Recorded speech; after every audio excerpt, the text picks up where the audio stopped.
స్థానిక బాలయ్య నగర్కు చెందిన 9 సంవత్సరాల వెంకట సుధీర్ స్నేహితులతో కలిసి ఈత కొట్టేందుకు పాలపాడు రోడ్డు సమీపంలో గల కాలువ వద్దకు వెళ్లారు. ఇటీవల కురుస్తున్న భారీ వర్షాల కారణంగా కాలువలో వరద ఉధృతి పెరిగి నీటి ప్రవాహం అత్యంత వేగంగా ఉంది. అయితే నీటి ప్రవాహం వేగాన్ని గమనించని బాలుడు వెంకట సుధీర్ లోతైన కాలువలో దిగడంతో ఊపిరి అందలేదు. బాలుడు వెంకట సుధీర్ పరిస్థితి గమనించిన 22 సంవత్సరాల యువకుడు సంతోష్ కాలువలోకి దిగి రక్షించే ప్రయత్నం చేశాడు. అయితే బాలుడు నీటి ప్రవాహంలో కొట్టుకు వెళ్తున్న కారణంగా యువకుడు సంతోష్ ప్రయత్నించేటప్పటికీ కుదరలేదు. అయినప్పటికీ పట్టు వదలక బాలుడు వెంకట సుధీర్ను రక్షించే ప్రయత్నంలో యువకుడు సంతోష్ కూడా నీటిలో మునిగి మృతి చెందాడు. ఇరువురు మృతి చెందడంతో బాలయ్య నగర్ ప్రాంతంలో విషాద ఛాయలు నెలకొన్నాయి.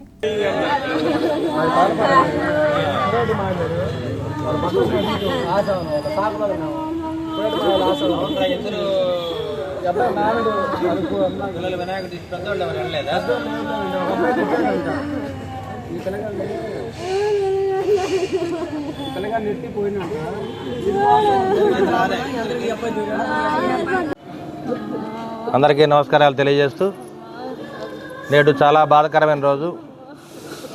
మరి 24 వార్డు నుంచి పిల్లలు సెలవులు కావటం వల్ల మరి కాలువకి ఈతకి వెళ్ళడం జరిగింది. 4 పిల్లలు వెళ్ళినప్పుడు 2 పిల్లలు కాలువలో మునిగిపోయి చనిపోవడం జరిగింది. సుధీరు, సంతోష్ 2 పిల్లలు కాలువలో మునిగి చనిపోవడం జరిగింది. వాళ్ళ కుటుంబానికి ప్రగాఢ సానుభూతి తెలియజేస్తున్నాము. అదేవిధంగా గవర్నమెంట్ పరంగా ఏదైనా అవకాశాలు ఉంటే కనుక సహాయం చేయడానికి పూర్తిగా ప్రయత్నం చేస్తాము. అదేవిధంగా మరి పోస్ట్ మార్టం చేయించి బాడీలు వాళ్ళకి అప్పగిస్తాము.